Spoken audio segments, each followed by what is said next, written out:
வணக்கம். இன்னைக்கு நாம கொஞ்சம் ஆழமா பார்க்க போறது நீங்க அனுப்பின ஒரு குறிப்பு. ஆமா. அருட்பெருஞ்சோதி அகவல்ல இருந்து ஒரு 4 வரிகள். ம். பார்த்தா ஒரே மாதிரி அருட்பெருஞ்சோதின்னு திரும்ப திரும்ப வர்ற மாதிரி இருக்கு. ஆமா. முதல் பார்வைக்கு அப்படிதான் தோணும். இது சும்மா ஒரு மந்திர உச்சாடன மாதிரியா இல்ல இதுக்குள்ள வேற ஏதாச்சும் ஆழமான அர்த்தம் இருக்கா? அததான் நாம இன்னைக்கு பார்க்க போறோம். நிச்சயமா. இது நீங்க சொன்ன மாதிரி வெறும் ரிப்பிட்டேஷன் இல்ல. இது ஒரு தத்துவ ஏணி மாதிரி. தத்துவ ஏணியா? ஆமா. ஒவ்வொரு படியும் ஒரே வார்த்தையா இருந்தாலும் அது நம்மள ஒரு புது உயரத்துக்கும் ஒரு புது புரிதலுக்கும் கூட்டிட்டு போகும். பிரபஞ்சத்தோட ஒரு பெரிய ரகசியத்துல ஆரம்பிச்சு நம்மளோட சொந்த அனுபவத்துல முடிகிற ஒரு பயணம் இது. கேட்கவே ரொம்ப சுவாரஸ்யமா இருக்கு. சரி, அப்போ அந்த பயணத்தை ஆரம்பிப்போம். ஆரம்பிக்கலாம். முதல் வரியே ஜோதி உட்ஜோதியின் அருட்பெருஞ்சோதின்னு இருக்கு. ம். ஒளிக்குள்ள இருக்கிற ஒளியா? இது கேட்கவே கொஞ்சம் குழப்பமா இருக்கு. இது என்ன, நம்ம பாக்குற சூரிய வெளிச்சம் மாதிரியா? நல்ல கேள்வி. இங்கிருந்து தான் நம்மளோட உரையாடல் சூடு பிடிக்குது. சொல்லுங்க. இது நம்ம கண்ணால பாக்குற சூரிய ஒளி, விளக்கு ஒளி மாதிரி ஒரு பௌதிகமான வெளிச்சம் இல்ல. ஓகே. யோசிச்சு பாருங்க, நம்ம பாக்குற எல்லா ஒளிக்கும் ஒரு மூலம் இருக்கு இல்லையா? ஆமா, சூரியன், நெருப்பு. ஆனா அந்த சூரியனுக்கே வெளிச்சம் கொடுக்கிற ஒரு மூல ஒளி இருந்தா எப்படி இருக்கும்? வாவ், எல்லா ஒளிக்கும் மூலம். அதுதான் இந்த ஜோதி உட்ஜோதி. இது வெறும் வெளிச்சம் இல்ல, இதுதான் எல்லாத்துக்கும் ஆதாரமான ஒரு பிரக்ஞா, கான்ஷியஸ்னஸ். ஹோ, அப்போ இது கண்ணால பாக்குற விஷயம் இல்ல, இது ஒரு உணர்வு நிலை. கரெக்ட். ஒருவேளை அதனாலதான் அடுத்த வரியிலே இந்த சிற்ஜோதியின் அருட்பெருஞ்சோதின்னு வருதோ? சரியா புடிச்சிங்க. சிற்ஜோதினா அறிவு ஒளி அல்லது உணர்வு நிலை ஒளின்னு சொல்லலாமா? அருமையா சொன்னீங்க. அதுதான் விஷயம். பிரபஞ்சத்தோட அந்த மூல ஒலி நம்ம உணர்வுக்குள்ளேயும் இருக்குன்னு சொல்றாங்க. அப்போ வெளியில இருக்கிற பிரபஞ்சத்துக்கும் உள்ள இருக்கிற நமக்குமான ஒரு இணைப்பு அது. ஆமா. அந்த பேரண்டத்துக்கும் இந்த சிற்றண்டத்துக்கும் தொடர்பு இருக்குன்னு முதல் 2 வரியிலேயே ஒரு அஸ்திவாரம் போட்டுடுறாங்க. இதுவே ஒரு பெரிய திறப்பு தான். சரி, அடுத்து இந்த வரிகள்ல ஆதி மற்றும் அந்தம் பத்தி பேசுறாங்க. தொடக்கம், முடிவு. ஆமா, ஆதியென்றருளிய அருட்பெருஞ்சோதி அப்புறம் அந்தமென்றருளிய அருட்பெருஞ்சோதின்னு தனித்தனியா வருது. ஆமா. ஆனா அதுக்கப்புறம் ஆதியும் அந்தமும் அருட்பெருஞ்சோதின்னு 2யும் இணைக்கிறாங்க. இது ஒரு தத்துவ புதிர் மாதிரி இருக்கே. எப்படி ஆரம்பமும் முடிவும் ஒன்னா இருக்க முடியும்? நிச்சயமா. இது நம்மளோட சாதாரண நேர்கோட்டு சிந்தனைக்கு ஒரு பெரிய சவால். ஆமா, நாம நேரத்தை ஒரு ரயில் பாதை மாதிரி பாக்குறோம். கரெக்ட். ஒரு எய்ஹன் ஆரம்பம், இன்னொரு ஸ்டேஷன் முடிவு. ஆனா இங்க சொல்ல வர பார்வை நேர ஒரு வட்டம் மாதிரி. ஓ, வட்டம் மாதிரியா?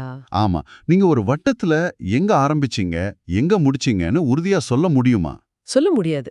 ஆரம்பிக்கிற புள்ளியே முடிக்கிற புள்ளிதான். அதேதான். இந்த பிரபஞ்சத்துக்கும் எது ஆரம்பமோ அதுவே தான் முடிவும். ஆரம்பம், முடிவுன்னு 2 வெவ்வேறான விஷயம் இல்ல. எல்லாமே அந்த ஒரு பேரொளிக்குள்ள அடக்கம். நீங்க சொல்றது புரியுது. அப்போ அந்த வட்டத்துல பயணம் செய்யறதோட நோக்கம் என்ன? ஒருவேளை அதனாலதான் மூலக்குறிப்புல சொரூபமே எந்த மறுபெருஞ்சோதின்னு ஒரு வரி வருதோ? அற்புதம். கரெக்டா நினைச்சீங்க.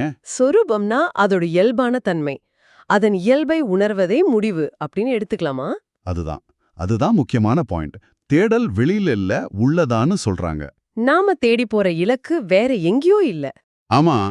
நீங்க எதை தேடி போறீங்களோ அதுவாகவே நீங்க இருக்கீங்க அப்படிங்கிற ஒரு ஆழமான வேதாந்த உண்மைய இந்த ஒற்றை வரி எவ்வளோ அழகா சொல்லியிருக்கு பாருங்க.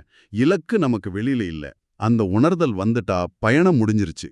சரி, இதுவரைக்கும் பிரபஞ்சம், காலம், தேடல்னு பெரிய தத்துவங்களா பேசிட்டு இருந்தோம். ஆனா திடீர்னு ஒரு பெரிய மாற்றம் வருது. அறிந்தனை நீயே அருட்பெருஞ்சோதின்னு அந்த ஒளி கூடவே நேரடியா பேசுற மாதிரி இருக்கு. ஆமா. உன்னை நீயே அறிந்திருக்கிறாய்னு சொல்றது.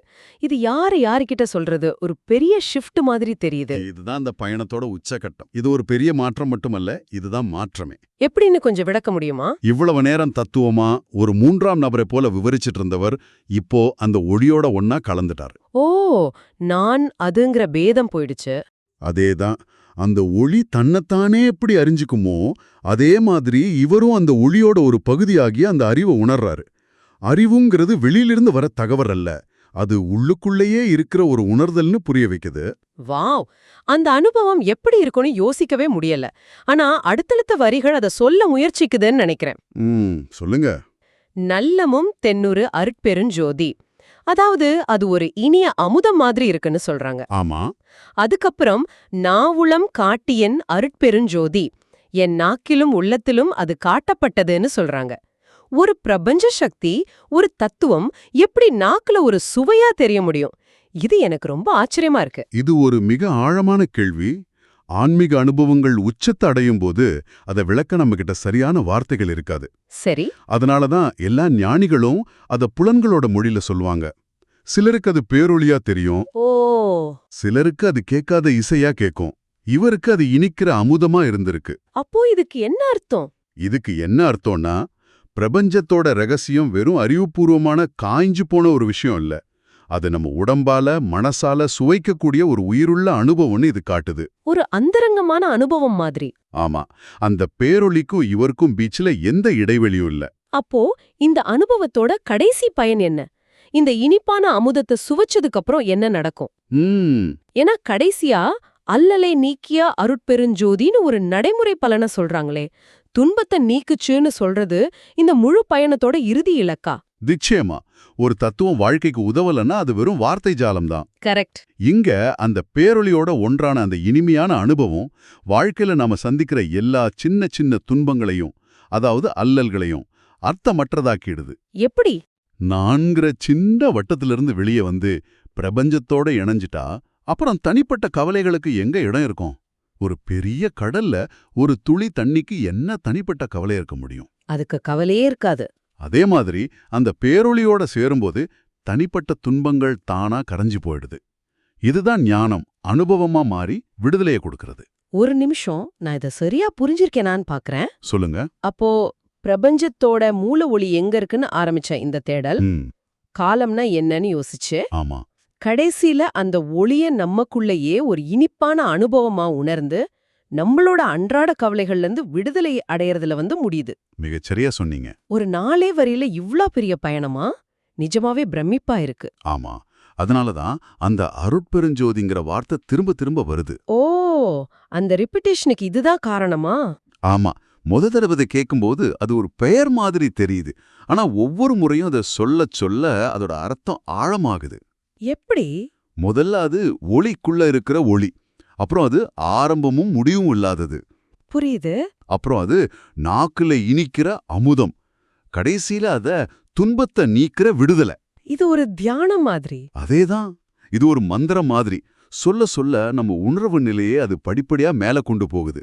இது ஒரு தத்துவ ஏணி. ஒவ்வொரு படியும் முந்தைய படியோட அர்த்தத்து மேல கட்டப்பட்டிருக்கு. இந்த உரையாடல் முடியும் போது எனக்குள்ள ஒரு கேள்வி ஓடிட்டே இருக்கு. கேளுங்க. அதையே நம்ம நேயர்களுக்கும் விட்டுட்டு போறேன். மூல குறிப்புல நாக்கிலும் உள்ளத்திலும் காட்டப்பட்டதுன்னு சொல்றாங்க. பிரபஞ்சத்தோட ஒரு பெரிய சக்தி இவ்வளவு தனிப்பட்ட முறையில ஒரு சுவை மாதிரி, ஒரு நெருக்கமான உணர்வு மாதிரி உணர முடியும்னா? சரி.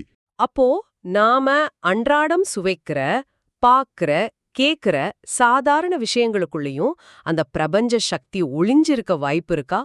நாம சாப்பிடுற சாப்பாட்டுல இருந்து கேக்குற இசை வரைக்கும் எல்லாத்துலயுமே இன்னும் ஆழமான ஒரு அர்த்தம் இருக்குமோ? யோசிச்சு பாருங்க.